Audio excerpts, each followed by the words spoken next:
Hello, good morning. पिछली बार हमने France के राष्ट्रपति के बारे में अध्ययन किया था और यह देखा था कि राष्ट्रपति पद का जो निर्वाचन है वो एक निर्वाचक मंडल के द्वारा किया जाता है और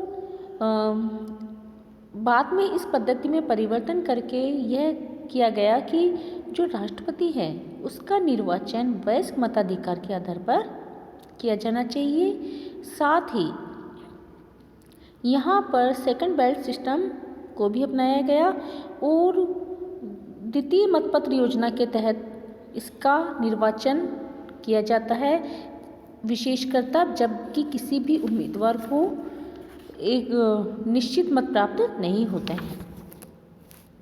राष्ट्रपति का कार्यकाल जहाँ पहले 7 वर्ष था वहाँ 5 वर्ष कर दिया गया और उसे हटाया भी जा सकता है महाभियोग के द्वारा, जो कि वहाँ की राष्ट्रीय व्यवस्थापिका के द्वारा हटाया जा सकता है। आज हम बात करेंगे कार्यपालिका शक्तियों की। राष्ट्रपति की क्या शक्तियाँ हैं और क्या कार्य है, powers and functions of the president. अगर हम फिफ्थ गणतंत्र की बात करें तो यहाँ पर राष्ट्रपति को वास्तविक राष्ट्रीय नेता की स्थिति प्रदान की गई है। इसकी शक्ति थर्ड एंड फोर्थ जो गणतंत्र का संविधान था उससे कहीं ज़्यादा है। बात करते हैं हम कार्यपालिका शक्तियों की, तो संविधान की भाषा में की दृष्टि से चतुर्थ गणतंत्र और पंचम गणतंत्र में राष्ट्रपति की कार्यपालिका शक्तियाँ लगभग इक्वली हैं। वह राज्य के सर्वोत्तम पदाधिकारी के रूप में समस्त कार्यपालिका शक्ति का सोर्स है। वह समस्त अवसरों पर राज्य का क्या करता है, प्रतिनिधित्व करता है और साथ ही यह जल, थल और वायु सेना का भी प्रधान होता है। फिफ्थ गणतंत्र में वह कार्यपालिका का वास्तविक प्रधान तो है ही, लेकिन धारा 8 के अनुसार प्रधानमंत्री की नियुक्ति और मंत्रिमंडल का निर्माण एकमात्र राष्ट्रपति का क्या है, अधिकार है। प्रधानमंत्री के लिए अभी आवश्यक नहीं कि वह अपनी नियुक्ति के पश्चात राष्ट्रीय सभा का विश्वास प्राप्त करे और मंत्रिमंडल के संसद के सदस्य नहीं हो सके। तो ऐसा होने से राष्ट्रपति की शक्ति, जो कि प्रधानमंत्री का चयन कर रहा है, राष्ट्रपति की शक्ति निसंदेह रूप से बड़ी है। राष्ट्रपति प्रधानमंत्री के जो चयन है उसको अपना व्यक्तिगत अधिकार मानता है। साथ ही राष्ट्रपति न केवल यहाँ के प्रधानमंत्री की नियुक्ति करता है, लेकिन उसे हटाने का अधिकार भी प्राप्त है और यही कारण है कि यहाँ राष्ट्रपति बहुत ज़्यादा शक्तिशाली हो सकता है। तो इस प्रकार से हम कह सकते हैं कि जैसा कि यहाँ के जो कॉन्स्टिट्यूशन है वहाँ के अनुच्छेद 9 के अनुसार राष्ट्रपति मंत्रिमंडलों की बैठकों का सभापतित्व भी करता है और इस प्रकार मंत्रिमंडल जो भी कार्यवाही करती है उसमें उसका पूरा अधिकार होता है। बात करते हैं हम संविधान की धारा 8, 11, 12, 16, 18, 54 एंड 56 एंड 61 में वर्णित राष्ट्रपति के कार्यों को छोड़कर अन्य कार्यों के लिए प्रधानमंत्री और आवश्यक होने पर विभागीय मंत्री के हस्ताक्षर होना आवश्यक है। तो इस तरह से हम कह सकते हैं कि जहाँ यह इनकी नियुक्ति कर सकता है वहीं पर प्रधानमंत्री की नियुक्ति और उसको हटाने का अधिकार इसे ही प्राप्त है। दूसरी शक्ति है विधायी शक्ति। यहाँ पर विधायी शक्ति के अंतर्गत जो राष्ट्रपति है वह निम्न प्रकार के कार्य करता है। सबसे पहला, संदेश भेजना। फोर्थ गणतंत्र के संविधान में राष्ट्रपति को केवल राष्ट्रीय सभा में ही अपना संदेश भेजने का अधिकार था, लेकिन जो फिफ्थ गणतंत्र का संविधान है उसके अनुसार उसे संसद के दोनों सदनों में संदेश भेजने का अधिकार है। तो इस प्रकार से यह कानून निर्माण पर पर्याप्त प्रभाव रखते हैं। इसी प्रकार से संसद का विशेष अधिवेशन बुलाना, जैसा कि आर्टिकल 29 में कहा गया है कि प्रधानमंत्री या राष्ट्रीय सभा के बहुमत सदस्यों की प्रार्थना पर राष्ट्रपति विशेष कार्यक्रम सहित संसद का अधिवेशन आमंत्रित करेगा। At the request of the prime minister और of the majority of the members of the national assembly, parliament meets in special session with a specific agenda. अधिवेशन आमंत्रित करना या न करना राष्ट्रपति की इच्छा पर निर्भर है।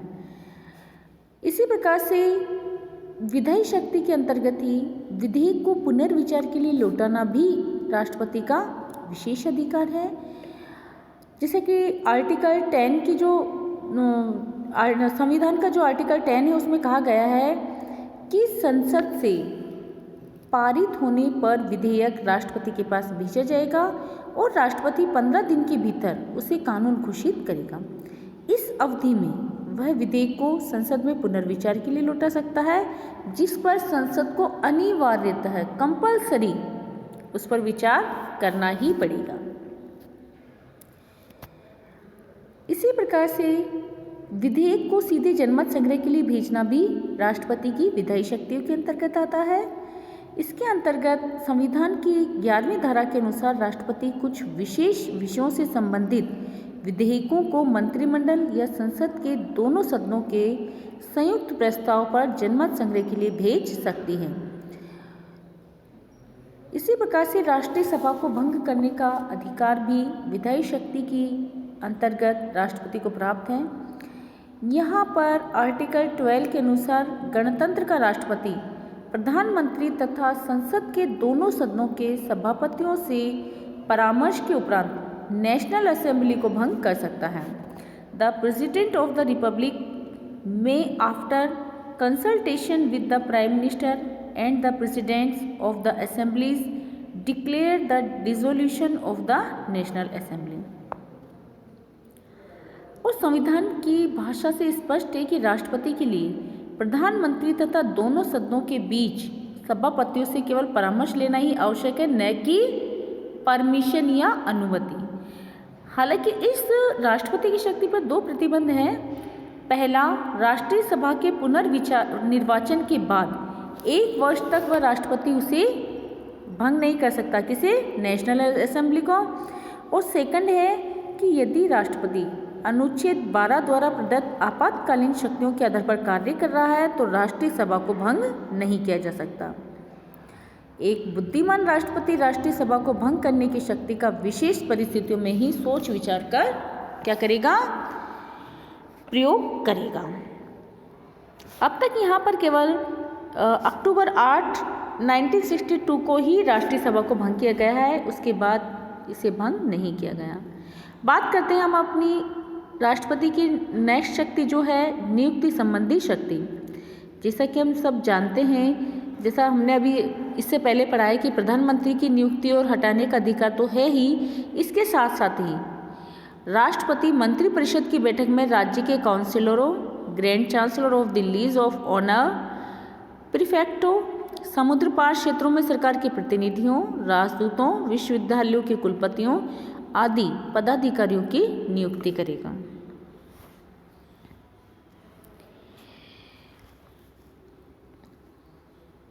इसी प्रकार से ये नियुक्तियां जो की जाती हैं, महत्वपूर्ण बात यह है कि ब्रिटेन और भारत आदि संसदीय व्यवस्था वाले राज्यों में सम्राट या राष्ट्रपति के द्वारा जो नियुक्ति की जाती है वास्तव में वो मंत्रिमंडल के द्वारा की जाती है। इन नियुक्तियों का निर्णय मंत्रिमंडल ही करता है, लेकिन यहाँ पर ये नियुक्तियाँ यद्यपि मंत्रिपरिषद की बैठक में की जाती है, लेकिन राष्ट्रपति नियुक्तियों के संबंध में प्रभावशाली स्थिति रखता है भारत और ब्रिटेन से ज़्यादा। इस संबंध में पंचम गणतंत्र के राष्ट्रपति की स्थिति अमेरिकी राष्ट्रपति से भी अधिक प्रभावशाली है, क्योंकि हम जानते हैं कि अमेरिका का जो राष्ट्रपति है जब वह नियुक्तियां करता है तो उसे सीनेट अर्थात द्वितीय सदन की अनुमति लेना आवश्यक है, लेकिन यहाँ पर उसे ऐसी अनुमति लेना आवश्यक नहीं है। इसी प्रकार से विदेशी संबंधों के संचालन की शक्ति भी दी गई है। इसके अंतर्गत इन विषयों के संचालन में राष्ट्रपति को व्यापक अधिकार प्राप्त है, जैसे राष्ट्रपति राजदूतों और विशेष दूतों और जो काउंसल्स होते हैं उनकी नियुक्ति करता है। विदेशों से जो राजदूत यहाँ पर आते हैं उनके नाम से प्रमाण पत्र की भी लेता है। और इसके आर्टिकल की धारा 53 के अनुसार शांति संधि, व्यापारिक संधि, अंतर्राष्ट्रीय संगठन संबंधी तथा राज्य क्षेत्रों के हस्तांतरण और समर्पण आदि से संबंधित संधियों की स्वीकृति संसद के द्वारा करने के पश्चात कर सकता है। इतना हालांकि संसद से स्वीकृति लेना आवश्यक है, लेकिन फिर भी इससे राष्ट्रपति का जो प्रभाव क्षेत्र वो कहीं है। और अब तक जो विदेशी संबंधों के संचालन में यहाँ के राष्ट्रपति ने भूमिका अदा की है उससे स्पष्ट है कि ब्रिटेन के EEC यूरोपीय आर्थिक समुदाय के संबंध में जो फर्स्ट एंड सेकंड वार्ता इसमें दी गॉल ने भाग लिया। और इससे हम देख सकते हैं कि उन्होंने कितने सक्रिय रूप से वार्ता में न केवल भाग लिए बल्कि अपने महत्वपूर्ण सुझाव भी रखे। इसी प्रकार से नेक्स्ट शक्ति है न्यायपालिका की। राष्ट्रपति को न केवल कार्यपालिका और विधायी वरन न्यायिक शक्तियां भी प्राप्त हैं, क्योंकि संविधान की व्याख्या का अधिकार यद्यपि न्यायालय को दिया गया है, लेकिन यहाँ पर पंचम गणतंत्र के संविधान द्वारा यह अधिकार किसको दिया गया है? राष्ट्रपति को दिया गया है। जैसा कि यहाँ की धारा 5 में कहा गया है कि गणतंत्र का राष्ट्रपति यह देखेगा कि संविधान का सम्मान हो। अपने निर्वचन आर्बिट्रेशंस के द्वारा वह सार्वजनिक शक्तियों की नियमित कार्यशीलता एवं राज्य की निरंतरता को सुनिश्चित करेगा। वह देखेगा कि राष्ट्रीय स्वतंत्रता तथा राज्य क्षेत्र की अखंडता बनी रहे और समुदाय के समझौते तथा संधियों का सम्मान हो। The President of the Republic shall see that the Constitution is respected. He shall ensure by his arbitration the regular functioning of public power as well as the continuity of state. He shall be guarantor of national independence, of the integrity of the territory and respect for community agreements and treaties. तो इस प्रकार से हम कह सकते हैं कि राष्ट्रपति न्यायिक स्वतंत्रता का संरक्षक है। The president of the Republic shall be the guarantor of the independence of the judicial authority. राष्ट्रपति ही न्यायपालिका की उच्च परिषद का सभापतित्व करता है और उसके 9 सदस्यों की नियुक्ति भी करता है। इसी प्रकार से राष्ट्रपति सभी न्यायिक नियुक्तियां उच्च न्यायिक परिषद की मंत्रणा के आधार पर करता है। राष्ट्रपति को क्षमादान का अधिकार भी प्राप्त है, जिसका प्रयोग भी वह उच्च न्यायिक परिषद हायर काउंसिल ऑफ जुडिशरी के मंत्रणा के आधार पर करता है। बात करते हैं हम संकटकालीन शक्तियों की। तो संकटकालीन शक्तियाँ भी राष्ट्रपति को प्रदान की गई है और राष्ट्रपति यद्यपि उस पर ये भी कुछ पाबंदियाँ भी लगाई गई हैं ताकि वह एक तानाशाह न हो सके। जैसा कि प्रोफेसर एरोन ने कहा है कि राष्ट्रपति संविधान की धारा 16 के अंतर्गत तानाशाह नहीं बन सकता, क्योंकि यदि वह ऐसा करने का प्रयत्न करे तो उस पर महाभियोग लाया जा सकता है। तो संविधान में कहा गया है कि राष्ट्रपति एक संदेश द्वारा राष्ट्र को इन परिस्थितियों से परिचित कराएगा।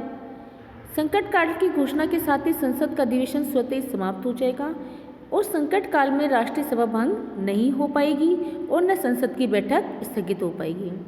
राष्ट्रपति की कार्यवाही का एक ही उद्देश्य होगा कि यथासंभव कम से कम समय में सामान्य स्थिति स्थापित की जाए।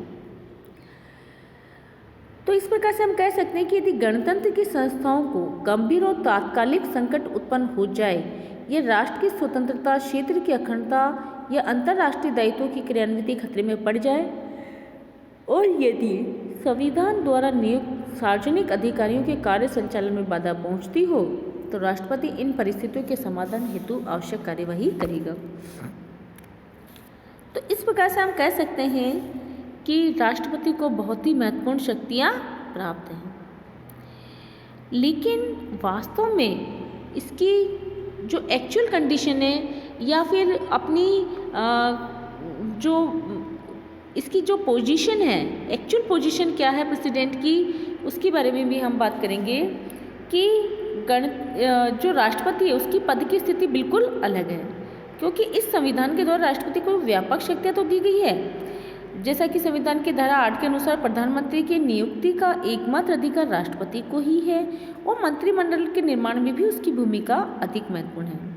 क्योंकि मंत्रिमंडल के सदस्य संसद के सदस्य नहीं होते, इसलिए उन पर राष्ट्रपति का प्रभावकारी नियंत्रण होता है। तो इस प्रकार से 4th की अपेक्षा 5th में राष्ट्रपति अभी एक औपचारिक प्रधान मात्र नहीं है। और क्योंकि जो नवीन संविधान है उसके अंतर्गत राष्ट्रपति के सभी कार्यों के लिए प्रधानमंत्री या विभागीय मंत्री के हस्ताक्षर की आवश्यकता भी नहीं है। प्रधानमंत्री न केवल कार्यपालिका वरन विधायी क्षेत्र में महत्वपूर्ण शक्तियाँ रखता है और इसके अलावा राष्ट्रपति को संकटकालीन शक्तियाँ भी प्रदान की गई है। विशेष बात यह है कि यहाँ पर अन्य देशों की अपेक्षा राष्ट्रपति को संविधान की व्याख्या का अधिकार भी प्रदान किया गया है। तो हम कह सकते हैं कि फ्रांस के राष्ट्रपति को 19वीं सदी के सम्राटों से अधिक अधिकार प्राप्त है। कल हम चीन के राष्ट्रपति का अध्ययन करेंगे। धन्यवाद।